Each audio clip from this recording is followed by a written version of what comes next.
감사합니다. 서양의 정신사를 형성하는 두 개의 큰 강줄기가 있습니다. 헤브라이즘으로 대표되는 유대 종교하고 헬레니즘으로 대표되는 그리스 철학입니다. 어떤 관계가 있을까요? 우리가 철학이 영어로 필라사피인데, 필라사피는 그리스 말 헬라어의 소피아가 지혜입니다. 지혜를 필로서 사랑한다. 그걸 합쳐서 철학이라는 단어가 형성됩니다. 예수님의 12제자 이후에 사도시대가 있었고, 그 다음에 이제 교부시대가 있는데, 터툴리안이라는 서기 200년 경우에 활동했던 신학자 터툴리안은 예루살렘과 아테네가 무슨 상관이 있으리요? 나는 불합리함으로 믿는다. 철학은 합리성을 추구합니다. 그런데 나는 불합리함으로 믿는다. 믿음의 세계는 하나님의 약속의 말씀에 바탕을 두고 있기 때문에, 그래서 우리 고린도서를 보면은 이런 말씀이 고린도서 전서 1장 22절에 보면, 유대인은 표적을 구하고 헬라인은 지혜를 찾으나 우리는 십자가에 못 박힌 그리스도를 전하니 유대인에게는 꺼리끼는 것이요 이방인에게는 미련한 것이로되 오직 부르심을 받은 자들에게는 유대인이나 헬라인이나 그리스도는 하나님의 능력이요 하나님의 지혜니라. 그렇습니다. 유대인들은 기적을 원합니다. 하나님의 놀라운 초자연적인 기적을, 표적을 보기를 원하고, 헬라인들은 지혜를 찾습니다. 어디가 지혜가 있는가, 진리가 어디 있느냐. 그러나 우리는 십자가에 못 박힌 그리스도를 전하니 이것은 유대인들에게는 꺼리끼는 것이요 헬라 사람들이 볼 때는 어리석어 보이지만 부르심을 받고 구원받은 우리들에게 그리스도는 하나님의 능력과 지혜가 됨이라. 최근에 미국의 복음주의 목회자 가운데 팀 켈러라는 분이 췌장암 4기에 투병 생활합니다. 그는 최근에 이런 말을 했어요. 팀 켈러 목사님은 뉴욕에서 개척해서 크게 성공한 목회자입니다. 우리에게 기독교 서점에 가면 팀 켈러의 저술들이 많이 번역되어서 베스트셀러가 되어 있고 젊은이들이 그 책을 많이 사서 보기도 합니다. 그가 개척한 교회가 뉴욕의 시내 한복판에 있기 때문에 제가 찾아가 봤어요. 리디머 교회를 찾아가 봤는데 마침 그게 주일이 아니라서 문은 닫혀 있지만 엄청나더라고요.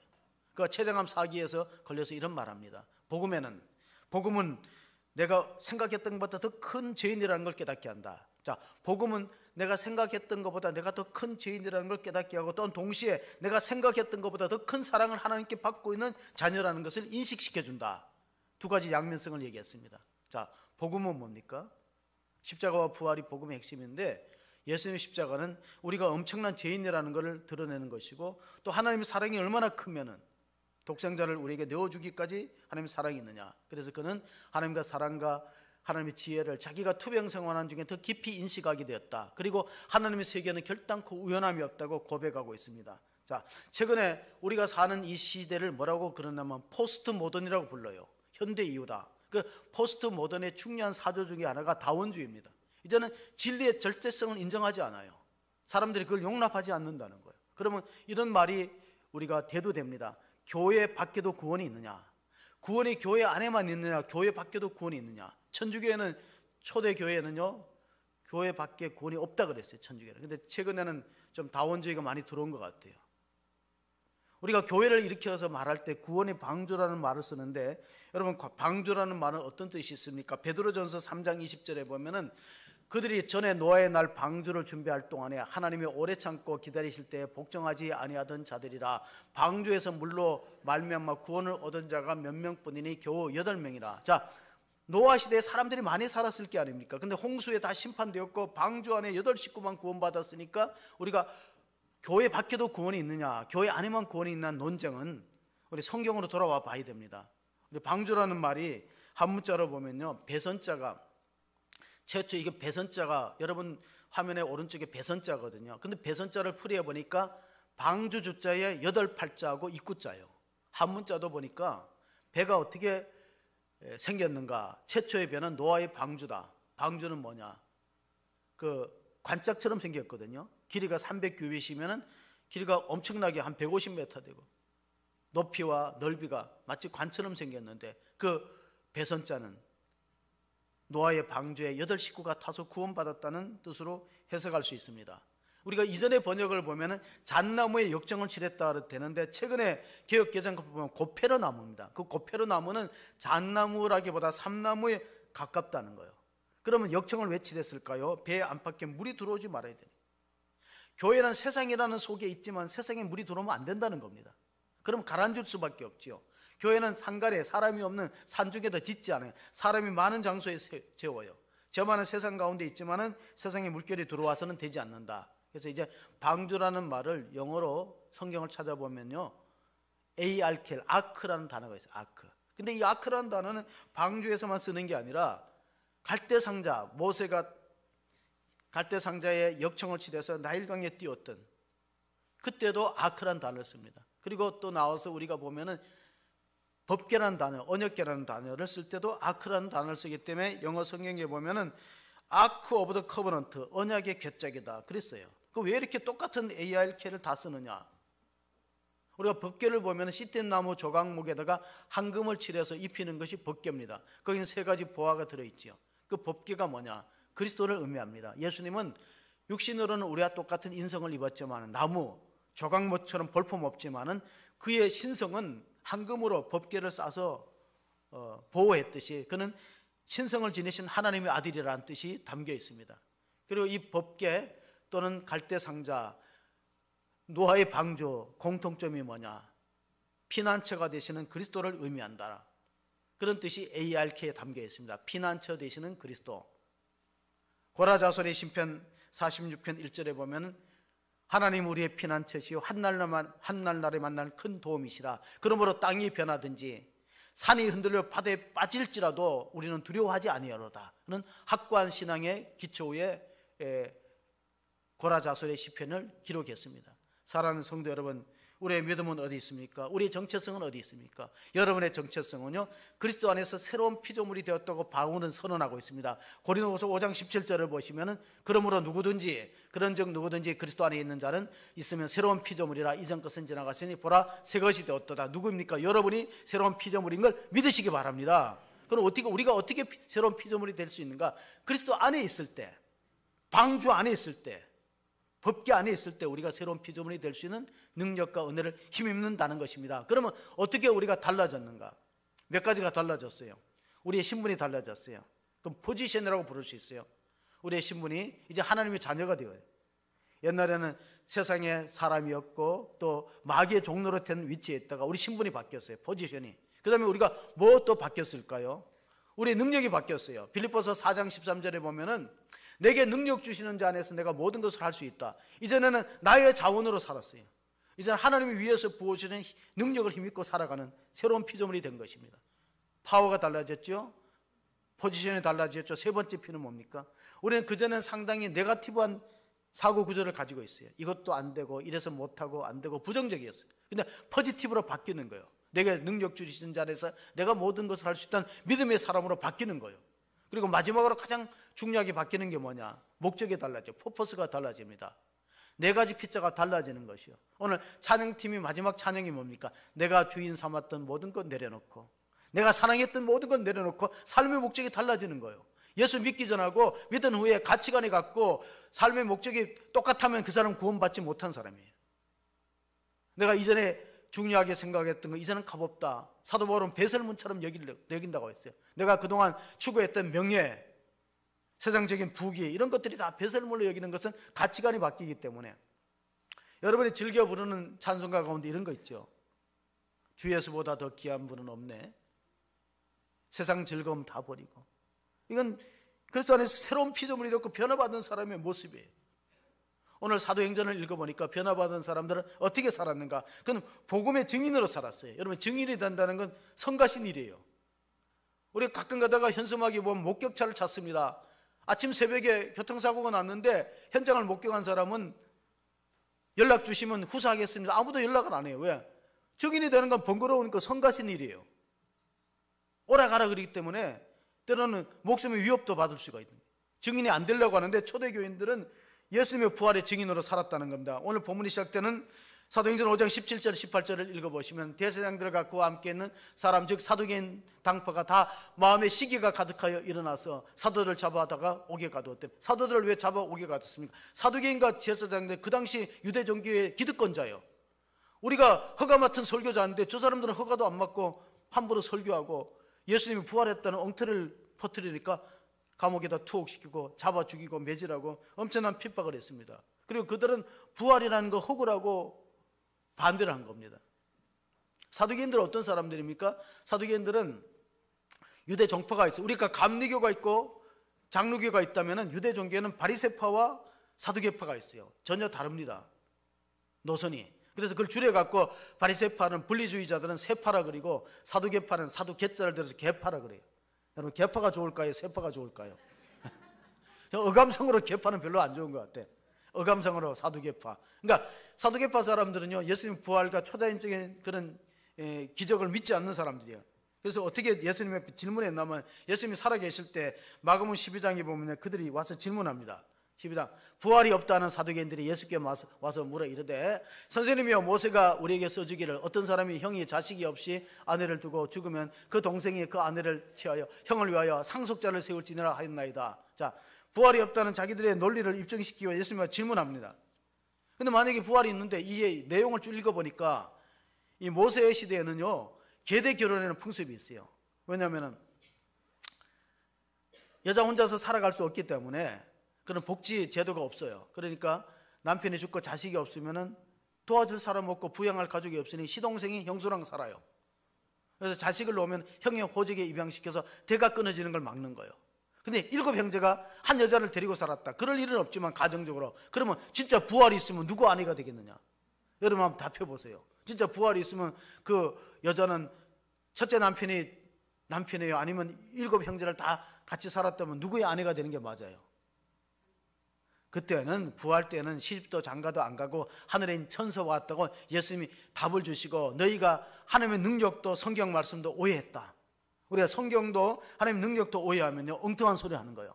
사도행전 23장에 보면은요, 바울이 복음을 전할 때 이것 때문에 또 시비가 붙어요. 사도행전 23장 6절 보면요, 바울이 그 중에 일부는 사두개인이요 다른 일부는 바리새인인 줄 알고 공회에서 외쳐 이르되, 여러분 형제들아, 나는 바리새인이요 또 바리새인의 아들이라. 죽은 자의 소망 곧 부활로 말미암아 내가 신문을 받노라. 그 말을 한즉 바리새인과 사두개인 사이에 다툼이 생겨 무리가 나누어지니, 이는 사두개인은 부활도 없고 천사도 없고 영도 없다 하고 바리새인은 다 있다 함이라.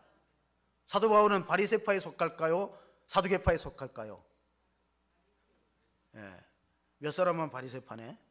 자, 여러분, 사도 바울은 히브리인 중에 히브리인이요 율법으로는 흠이 없고 어느 지파에 속했다고요? 바리새파 사람이에요. 바리새파 사람들은 뭡니까? 아주 경건주의자들이. 예수님 앞에 책망도 많이 받았지만 정말 천사도 있고 영도 있고 부활도 있다고 초자연적인 능력을 믿는 사람들이에요. 근데 둘이 싸움 붙었어요. 예수님이, 바울이 복음을 전할 때. 그럼 왜 이렇게 달라졌느냐? 사두개파라는 사람들은요, 거슬러 올라가면 다윗 시대에 사독 제사장이 있어요. 그 사람들의 후예들이에요. 그러니까 종교 기득권자인데 이 사람들이 로마 정치 결락과 결탁해서 현세의 부귀영화를 누리고 잘 살면 되지, 죽은 다음에 뭐 천당이 있든지 부활이 있는가 관심 없는 사람들이 사두개파 사람들이에요. 교회를 다니지만요, 현세에서 건강하고 잘 살고 복 받으면 되지, 죽은 다음에 뭐 구원이 있고 천국이 별로 관심 없는 사람은 사두개파에 속한 사람이에요. 바리새파 사람들은 안 그래요. 그 사람들은 율법을 문자적으로 지키려고 애를 쓰고, 그리고 부활도 있고 천사도 있고 다 그런 걸 믿는데 형식주의자예요. 경건의 모양은 있지만 경건의 능력이 부족한 사람들이었어요. 예수님으로부터 많은 지적을 당하기도 했습니다. 오늘 본문을 다시 돌아와서 우리가 28절 29절 보면, 사도행전 5장 28절 29절 보면 이르되, 우리가 이 이름으로 사람을 가르치지 말라고 언금하였으되 너희가 너희 가르침을 예루살렘에 가득하게 하니 이 사람의 피를 우리에게 돌리고자 함이로다. 베드로와 사도들이 대답하여 이르되, 사람보다가 하나님께 순종하는 것이 마땅하니라. 자, 국가에서 예배를 못 드리게 해요. 잘 선택하세요. 권력의 말에 잘 따르는 게 맞느냐, 아니면 하나님 말씀에 순종하는 게 맞는가? 잘 따라서 우리가 믿음의 선택을 해야 되는데, 사도들 감옥에 가두었을 때 천사들이 다 풀어줬어요. 그래 가서 예루살렘에 가서 복음의 말씀을 전하고 부활한 주님을 증거하라고 말했어요. 그때 우리가 사도행전 12장에 보면요, 최초로 헤롯에 의해서 야고보가 순교를 당하고, 그리고 베드로는 옥에 갇힙니다. 하나님이 다 풀어주셨어요. 천사가 풀어주는데, 첫째 옥문을 열고 둘째 옥문을 열고 베드로가 로데의 집에 가서 기도하는 사람들에게 내가 찾아왔다 그러니까, 하나님 나를 건져주었다니까, 안에서 로데가 계집종에 가서 얘기하니까 안 믿어요. 기도해놓고 안 믿어요. 자기네들이 베드로가 풀어달라고 기도해놓고 베드로가 막상 오니까 그런 일은 있을 수 없다. 기적을 안 믿는 것이 우리의 습성입니다. 우리가 사도행전 5장의 41절 42절도 보면 사도들이 그 이름을 위하여 능력받는 일에 합당한 자로 여기심을 기뻐하면서 교회 앞에 떠나니라. 그들이 날마다 성전에 있든지 집에 있든지 예수는 그리스도라고 가르치기와 전도하기를 그치지 아니하냐. 초대교회가 왜 폭발적인 성장을 했냐면요, 사도들과 성도들, 오늘로 말하면 그리스도인들이요, 날마다 성전에 있든지 집에 있든지 예수는 메시아다, 예수는 구약 성경에 예언된 그분이 오셨다, 그를 믿어야 제사함 받고 구원 얻는다는 걸 전도하고 가르치는 걸 그치지 않았어요. 이것이 초대교회의 부흥의 원리라는 걸 아시고, 우리가 어떻게 하면 우리나라가 하나님의 은혜 가운데서 교회가 성장, 부흥을 넘어서, 회복을 넘어서 부흥으로 가는가 잘 생각해 볼 필요가 있습니다. 제가 지난 월화수에 출산 돌봄 컨퍼런스를 다녀왔는데요, 숙제를 받았어요. 그게 뭐냐면은 그때 참석한 우리 목회자가 한 1000명 가까이 되는데요, 출산 돌봄 컨퍼런스에 하는 얘기가 뭐냐면, 교회에 돌아가서 지금 너무 저출산이다, 그래서 인구가 미래인데 너무 이렇게 가다 보면은요, 교회 학교는 물론이요, 우리 다음 세대가 점점 없어지고 사라진다. 통계에 의하면요, 2070년 50년 후, 잘 들어보세요, 50년 후 2070년도에 가면은 우리나라 국민의 절반이 65세 이상이 되는 거예요. 지금 추세로 가면은 우리가 0.78명으로 출산율이 떨어졌어요. OECD 국가 가운데 우리가 가장 낮아요. 0.78명. 그런데 보세요, 50년 후에 2070년 되면은 인구의 절반이 65세 이상이고, 그러면 뭐 어떻게 됩니까? 생산성이 떨어지겠지. 그 다음에 또 하나, 노년에 부양하는 사람들은 많고 생산직에 일하는 젊은이가 적어지는 거예요. 그래서 이게 아기를 놓는 게 얼마나 중요하냐. 우리가 동성애를 반대하는 건 성경적 가치 때문에 반대하기도 하지만요, 동성애는 아기가 안 생겨요. 여러분, 동성 결혼했는데 아기가 생기면 어떻게 될까요? 문제가 복잡해지죠. 아무 감각이 없으신 모양이네. 동성끼리 결혼했는데 아기가 생겼다 그러면 그 가정에 위기가 오는 거예요. 그러니까 동성애를 반대하는 이유는 아기가 안 생기는 거예요. 그래서 우리가 숙제를 받았는데 선서하기도 했어요. 숙제를 받았는데 뭐냐면은 교회에 돌아가서 49세 이하는 무조건 한 명씩 더 놀아. 49세 이하는 이유 불문하고, 그리고 전도를 안 하려면 애라도 낳아. 전도를 안 하려면 뭐라고요? 애라도 낳아야죠.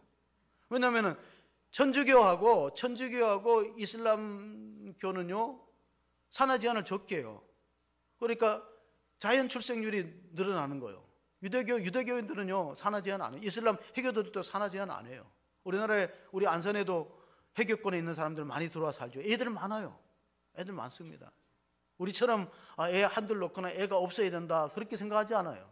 우리 의식을 전환할 필요가 있는데, 이대로 가다 보면요, 인구 절벽에 부딪히게 되겠지.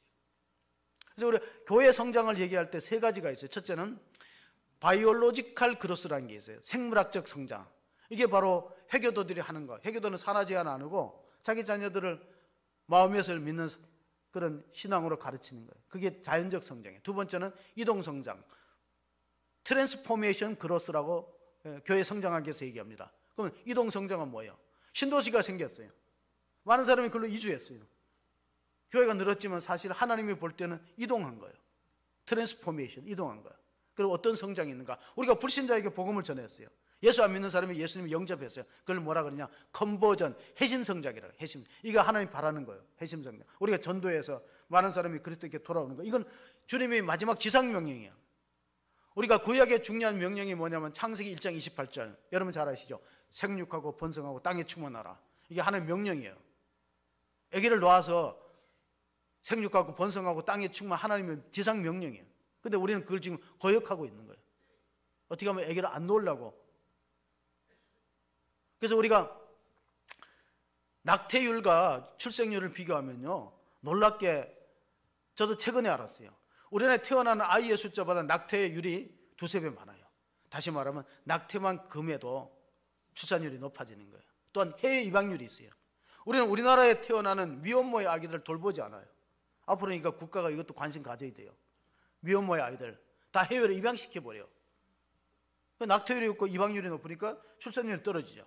창세기 1장 28절 잘 안 지키는 거예요. 또 하나의 명령이 있어요. 주님이 부활 승천하시기 전에 마지막 명령이 뭐예요? 너희는 가서 모든 민족으로 제자를 삼아 아버지와 아들과 성령의 이름으로 세례를 주고 내가 너에게 분부한 모든 것을 가르쳐 지키도록 하라. 볼지어다 세상 끝날까지 내가 너희와 항상 함께 있으리라. 이거 마지막 최후의 지상명령입니다. 선교적 명령이죠.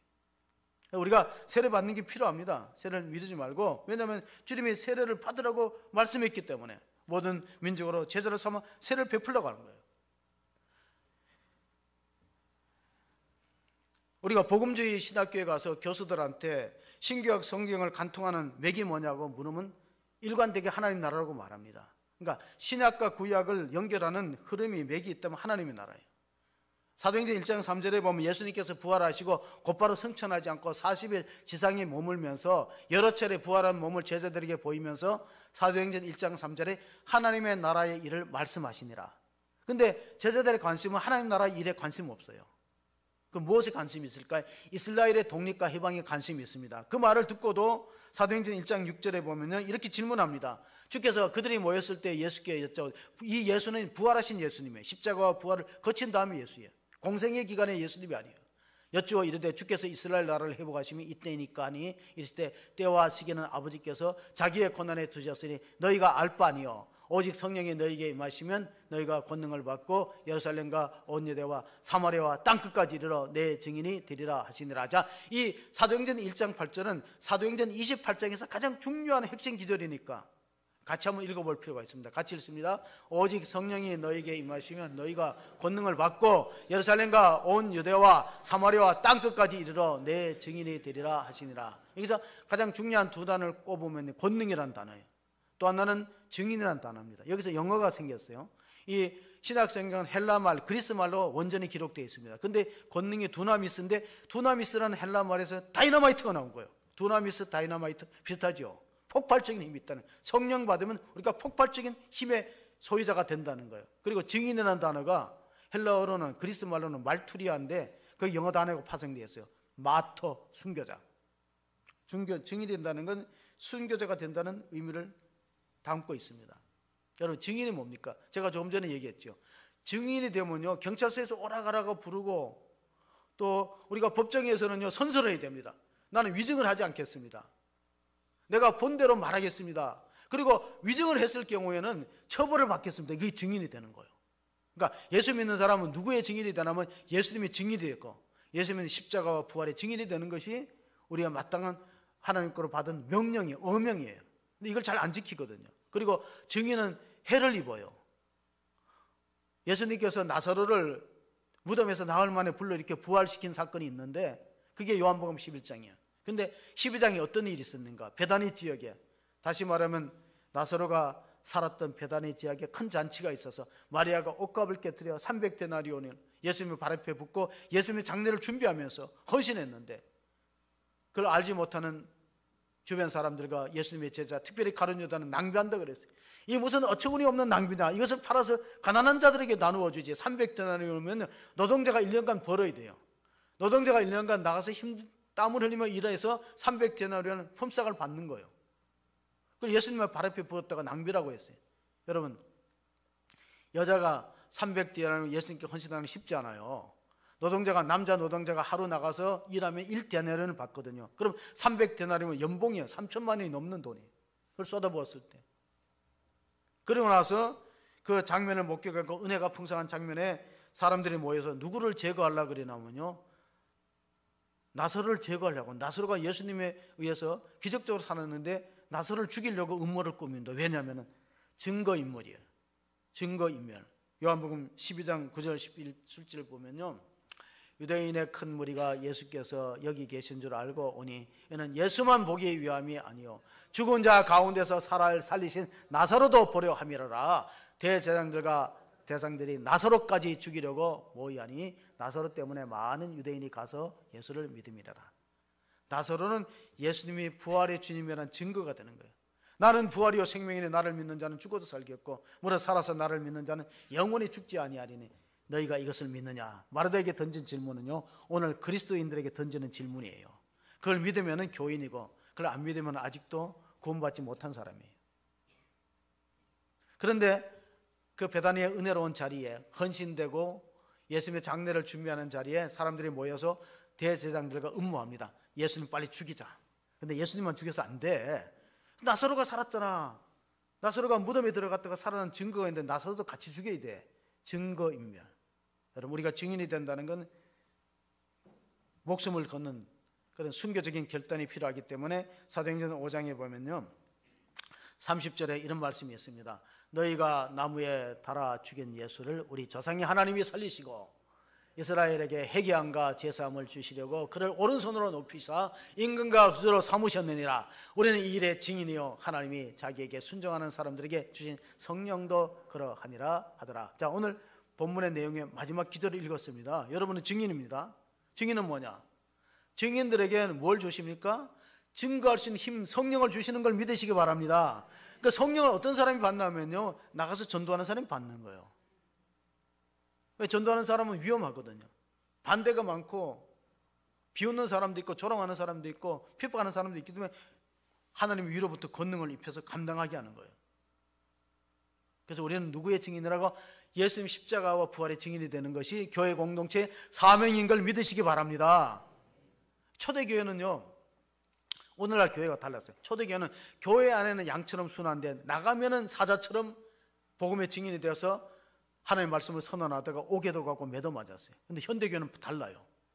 세상에 나가서는 잠잠해요. 교회 안에서 사자가 되는 거예요. 네. 소리가 높아. 초대교회는 교회 안에서 양처럼 순했어. 사도들에게 순종하고 순종하는 에게 성령을 주시고 나가서 담대한데, 우리는 어떤 교인이 돼야 교회 안에는 양처럼 순하고 나가서 사자가 될 수 있는 성도가 되시기를 바랍니다. 그게 초대교회 야성이었어요. 세상과 맞짱 뜨고 세상에 대해서 담대하고 세상을 십자가에 못 박을 수 있는 권능이 있었는데, 현대 교인들은요, 교회 안에 목소리가 높아요. 시끄럽지, 교회가. 분쟁하는 교회도 많고. 고린도전서 15장 우리가 14절 15절 읽어보시면요, 그리스도께서 만일 다시 살아나지 못하셨다면 너희가 전파하는 것도 헛것이요 또 너희의 믿음도 헛것이며 또 우리가 하나님의 거짓 증인으로 발견되리니 우리가 하나님이 그리스도를 다시 살리셨다고 증언하였습니다. 만일 죽은 자가 다시 살아나리 없으면 하나님이 그리스도를 다시 살리지 아니하시리라. 자, 고린도전서는 복음의 핵심이에요. 칼바르트가 복음의 핵심은 고린도전서 15장에 담겨 있다 그러거든요. 그걸 암송할 필요가 있어요. 그러면 우리가 만약 우리가 이 세상만 살고 끝난다면은 굳이 이렇게 힘들게 예수 믿을 필요가 있는가? 우리가 바라는 삶이 이 세상뿐이면 우리가 더욱 불쌍한 자니라. 만약에 우리가 내일이 없고 내세가 없다면 먹고 마시고 즐기자. 우리도 세상 사람들처럼 살아가지. 그래서 가장 위험한 게 뭐냐? 제가 봤을 때 가장 위험한 건 무신론 사상이에요. 도스토이프스키라는 러시아 문어가 있어요. 그는 죄와 벌, 카라마조프가 형제들 명작을 남겼어요. 내용이 뭡니까? 거기에 주인공들 통해서 이런 질문합니다. 만약 하나님이 안 계신다면 인간이 못할 짓이 없다. 하나님이 안 계신다면요, 그럼 심판이 없는 거예요. 하나님 안 계시. 그리고 도덕의 기준도 없는 거예요. 하나님이 안 계시는데 뭐 성과학의 기준이 있습니까? 그럼 어떻게 될까요? 무신론 사상은 전쟁을 일으킵니다. 1900년도 초에 독일의 프리드리 니체가 선언했어요. 신은 죽었다. 독일 루터교의 목사의 아들인 니체가 신은 죽었다 하므로 14년도에 1차 세계대전이 일어났어요. 39년도에 2차 세계, 엄청난 숫자의 사람이 죽었어요. 하나님이 없는데 땅을 뺏기 위해서 자기네 야심 채우기 위해서 못할 짓이 없어요. 지금 신문지 시장에 나오는 모든 것의 핵심이 뭐니까? 여러분 신문지를 읽어보세요. 보험 때문에 가족을 죽입니다. 사람을 배신합니다. 그 모든 게 하나님이 없는 거예요. 하나님이 없기 때문에 일어나는 모든 현상들이 죄악의 온상이 되기 때문에 무신론이 그렇게 무서운 거예요. 근데 오늘날 많은 사람들이 뉴스를 보면서 이단 사이비가 많다. 교회도 똑같아. 교회 나가지 마라. 탈종교 현상. 가난한 성도가 급증되고 이것이 사회적으로 그대로 나타나는 게 뭐냐면 신문지상에 나타나는 모든 강력한 범죄의 원인은 뭐냐? 하나님이 없는 거예요. 로마서 1장 28절 29절 우리가 바울이 그 당시에 이렇게 말합니다. 또한 그들이 마음에 하나님 두기를 싫어하며 하나님께서 그들을 그 상실한 마음대로 내버려 두사 합당하지 못한 일을 하게 하셨으니 모든 불의, 곧 모든 불의, 추악, 탐욕, 악의가 가득한 자, 시기, 살인, 분쟁, 시기, 악독에 가득한 자, 수근수근한 자예요. 오늘 장로님이 대표에 기도하셨지만 우리 사회에 나타나는 모든 불법과 악행들의 그 원천을 거슬러 올라가면 하나님 없는 거예요. 젊은이들이 그 마음속에 하나님 두기를 싫어하는 거야. 내 마음대로 사는 거예요. 내 인생은 내 것인데 누가 간섭하지? 부모도 간섭 못해요. 이런 시대가 되고 말았으니까 우리가 정말 신앙적으로 믿음을 지키고 교회 생활하는 게 얼마나 중요합니까? 백번 김구 선생은 일제와 싸우는 독립운동가한테 이런 말을 했어요. 경찰서 10개 세우는 것보다 교회 하나 세우는 게 낫다. 그때는 교회가 그런 역할을 했다는 거예요. 사회를 정하는 역할, 빛과 소금의 역할을 했던 거예요. 그러니까 경찰서 10개 세우는 것보다 교회 1개 세우는 게 낫다. 근데 요즘 교회 세우는 게 얼마나 힘들어요. 미국에 이민교회들이 많은데 왜 이민교회가 숫자가 많냐면요, 그 분열되어서 개척되는 거예요. 그건 바람직하지 않아요. 분리개척이 바람직하지, 그냥 교회 안에서 내분이 생겨서 나가서 또 개척하고, 이런 분열 개척은 하나님 기뻐하지 않지만 분리개척은 기뻐하죠. 왜냐하면 교회가 어느 정도 성장하면은 또 선교에 사명이 있는 사람 나가서 개척하고, 그래서 개인이 개척하는 건 참 힘들어요. 그러나 교회가 또 다른 교회를 낳는, 이걸 처치 플랜팅이라고 합니다. 교회가 또 다른 교회를 낳는 것은 하나님 기뻐하시는 일이다. 초대교회를 가리켜서 와일드파이라는 표현을 썼어요. 와일드파이가 뭐예요? 들불이에요. 들불. 들불은 뭐냐? 여러분, 산불은 때리면 번집니다. 초대교회가 왜 붕괴했나면 자꾸 박해하니까 나가서 전도하고, 예루살렘에 박히고 이러니까 사마리아에 지로 갔어요. 그러니까 로마 당국이 잘못한 거죠. 유대교 지도자들이 똑똑하지 못하는 거. 예루살렘에 가만히 놔뒀으면 멀리 안 가는데 자꾸 때리니까 불똥이 튀어서 사마리아로 가고, 그렇게 되는 거예요. 어떻게 보면 우리가 코로나에서 힘든 시기를 지냈어요. 근데 이게 보면은 우리한테는 또 연단과 훈련의 시기였다 하는 것을 깨닫고, 교회가 또 다른 교회를, 지금 개척이 참으로 어려운 시대입니다. 그래서 이제 제가 국민의 일보를 보는데 홍민기 목사님이 우리 교회에 와서 지난해 20주년 부흥회를 했어요. 기념성에 9월 달에. 그분이 이제 연재를 하는데 메시지가 홈런을 쳐야 산다는 제목으로 개척교회 하는 젊은이들을 격려했어요. 어떤 내용이냐? 여러분, 개척하는 교회는 모든 것들이 기성교회하고 따라갈 수 없다는 거예요. 시설이나 환경이. 그럼 뭘 해야 되느냐? 사실 전도를 해야 되지만은 가장 강력한 것은 설교, 주일 예배 설교에 온 전신의 힘을 기울여서 설교에 홈런을 치지 않으면요, 그 성도가 어렵게 교회 왔다가 다음 주에 온다는 보장이 없기 때문에 거기다 주력하라 하고 후배들에게 그런 이제 글을 남겼어요. 메시지에 홈런을 쳐야 된다. 자기가 주제 설교를 잘하든 강의 선교를 잘하든 여기다가 혼신의 힘을 기울여야지. 개척교회는 성도들 신방할 가정도 몇 가정 안 됩니다. 그리고 신방 자주 가는 거 좋아하지도 않아요. 가장 강력하게 시간을 써야 될 게 설교 준비고 또 하나는 전도하는 일이죠. 왜 전도를 해야 됩니까? 설교 들을 사람을 찾아야 되잖아요. 개척교회는. 그리고 몇 사람이 회중으로 모였든지 간에 거기에 최선을 다해서 생명의 말씀을 전해서 그들의 영혼을 살려야 그들이 또 다음 주에 오고, 그리고 또 하나님의 은혜를 경험하는데, 초대교회는 그 메시지가 어떤 메시지였기 때문에 회중들이 은혜를 받았을까? 여기에 우리 관심을 가질 필요가 있어요. 초대교회 메시지를 캐리그마라는 단어를 쓰는데, 사도들이 한 설교의 내용을 분석해 보니까 가장 중요한 메시지가 어디 있었는가? 사도행전 4장 33절에 있습니다. 사도행전 4장 33절에 보시면은요, 사도들이 큰 권능으로 주 예수의 부활을 증언하니 무리가 큰 은혜를 받아서 자신의 소유를 사도들의 발 앞에 내어놓고 헌신했다. 그리고 서로 나누어서 썼다. 유무상통의 원리가 부활의 설교를 통해서 은혜를 받은 거예요. 사도들이 큰 권능으로 주 예수의 부활을 증언하니 무리가 큰 은혜를 받아. 그래서 오늘날도 마찬가지예요. 부활의 복음이 사도들이 전했을 때 성도들이 은혜 받고 교회가 성장했는데, 그 대표적인 교회를 하나 제가 찾아보니까 춘천의 한마음교회예요. 침례교회입니다. 목사님 김성노 목사님인데, 그분이 개척했는데 매주마다 부활 선교를 해요. 그리고 그 교회 홈페이지를 들어가 보면요, 부활의 주님을 만남으로써 인생이 바뀌고 역전된 사람들의 간증이 다 실려 있는데, 여러분 국민을 안 보시면요, 춘천의 한마음교회로 홈페이지를 한번 클릭해 보시면요, 그 기사들이 다 떠 있어요. 부활의 주님을 만나서 인생의 막다른 골목에서 자살을 하려고 했던 사람들, 마약과 알코올에 중독이 되어서 가정이 파탄되고 이혼 위기에 있는 사람들이 다 거듭나고 새 사람 되어서 새 삶을 얻었다는 내용들이, 간증들이 수도 없이 쏟아지고 있어요. 매일 2사람씩 간증문을 실었어요. 한 분을 소개하면 여자분입니다. 느낌으로 살던 인생, 부활의 증인으로 살다. 제목이 뭐냐? 느낌으로 살던 인생, 부활의 증인으로 살다. 이분은 자기가 살아왔을 때 느낌으로 살았다는, 뭔가 탁 필이 꼽히면 물건도 사고, 결혼도 배우자도 느낌으로 선택했다는 거. 부모가 그렇게 반대했는데 느낌이 좋다는 거예요. 자기보다 3살 어린 캐나다에 있는 교포죠. 누군가의 소개를 만났는데 느낌이 좋다는 거예요. 필이 꽂혔다는 거예요. 그 부모가 그렇게 반대하는 결혼을 했어요. 근데 자기가 캐나다로 가서 가정생활하는데 너무 힘들다는 거예요. 남편하고 너무 소통도 안 되고 힘들어갖고 매일매일 눈물의 세월을 보내면서 후회하면서 보따리를 쌌다 풀었다 이혼할까 말까 하다가 잠깐 내가 좀 한국에 집에 들어가서 좀 쉬어야 되겠다고 왔는데 올케가 전도를 했어요. 야, 그러지 말고 나랑 같이 교회를 가자. 그래서 예배를 드립니다. 하나님 말씀을 들었어요. 이해는 잘 안 되지만은. 그리고 구역 예배라는 거 소그룹 셀에 참석했는데 이 사람들이 이상한 사람들이야. 남편 얘기, 돈 얘기, 뭐 이런 얘기 하나도 안 하고 성경 이야기를 하고 성경 토론하는데, 야, 이런 세계도 있구나. 처음으로 알았다는 거. 사람들이 모이면 다 세상 이야기 하는데 이 사람들은 오직 주님에 대한 이야기, 성경 이야기하고, 야, 이런 세상이 있구나. 그래서 거기서 자기 깨달았다는 거예요. 성경 읽다가. 아, 그렇구나. 하나님 느낌대로 믿지 말고 하나님 말씀대로 믿어야 되구나. 나는 여태까지 느낌으로, 감으로 살아왔는데 이 감 가지고는 안 된다. 내가 선택한 남편도 내 마음대로 안 되고. 그래서 후회와 절망과 가정을 깨고 이혼하려고 했다가 결국 부활의 주님 만나서 자기가 회개했다는, 내가 가론 유다구나.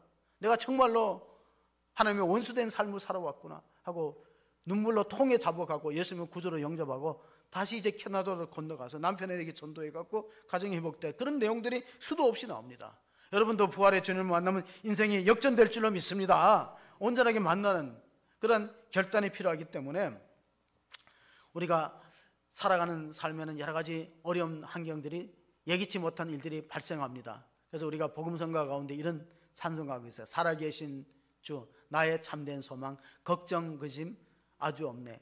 그 부활의 주님을 찬양하는 그러한 가사 내용이 있는데, 내 모든 삶의 기쁨 늘 충만하다는 그 고백은 어디에서 나올까요? 부활의 주님을 만났을 때 나오는 거예요. 사도 바울이 그 자신의 간증을 사도행전에 3번 기록해서 사도행전 9장하고 22장, 26장에 부활의 주님을 만나서 자기가 변화되었다. 다메섹에서 자기의 이름을 부르는 사울아 사울아 네가 어찌하여 나를 핍박하느냐 그 음성을 듣고 그래서 내가 변화되었다. 그래서 그 복음을 전하였습니다. 26장에 보면 사도행전 26장 5절 6절에 보시면 일찍부터 나를 알았으니 그들이 증언하려 하면 내가 우리 종교의 가장 엄한 팔을 따라 바리새인의 생활을 하였다고 할 것이라. 이제도 여기 서서 신문 받는 것은 하나님이 우리 조상에게 약속하신 것을 바라는 까닭이니. 자, 지금 신문 받는 이유가 뭡니까? 아까 전에도 우리가 복음서를 읽어봤는데 사도들이 감옥에 갇히고 매를 맞고 순교의 길을 갖는 것은요, 정치사범, 경제사범이 아니에요. 예수가 부활했다는 걸 전하니까 핍박을 받고 유대 종교 기득권자들이 시기심으로 감옥에 집어넣은 거예요. 여러분, 우리가 어떤 문제로 신문을 받아야 될까요? 지금도 여기 서서 신문 받는 것은 내가 바리새파를 따라서 유대교의 열심을 갖고 신앙생활했고, 그리고 구약 성경에 예언된 메시아가 바로 예수님이란 걸 나는 그전에 몰랐다. 왜? 나무에 달린 자는 저주 아래에 있는데 예수님이 십자가에 죽으셨는데 어찌 메시아가 될 수 있을까 거부하고 교회를 핍박하는데 앞장섰는데 그건 내가 잘못 판단한 것이다. 계속해서 7절 8절을 읽어보시면요, 하나님의 이 약속은 우리 12제파가 밤낮으로 간절히 하나님을 받들어 섬김으로 얻기를 바라는 바인데, 아그리빠 왕이여, 이 소망으로 말미암아 내가 유대인들에게 고소를 당하는 것이니라. 당신들은 하나님이 죽은 사람 살리시면 어찌하여 못 믿을 것으로 여기나이까. 아그리빠 왕에게 전도하는 겁니다. 왕과 총독에게 전도하는 바울은 굉장히 담대한 사람이에요. 위축되지 않고 권력자들 앞에서 당당하게 예수의 부활을 증거하면서 당신들은 하나님이 그만한 능력이 없습니까?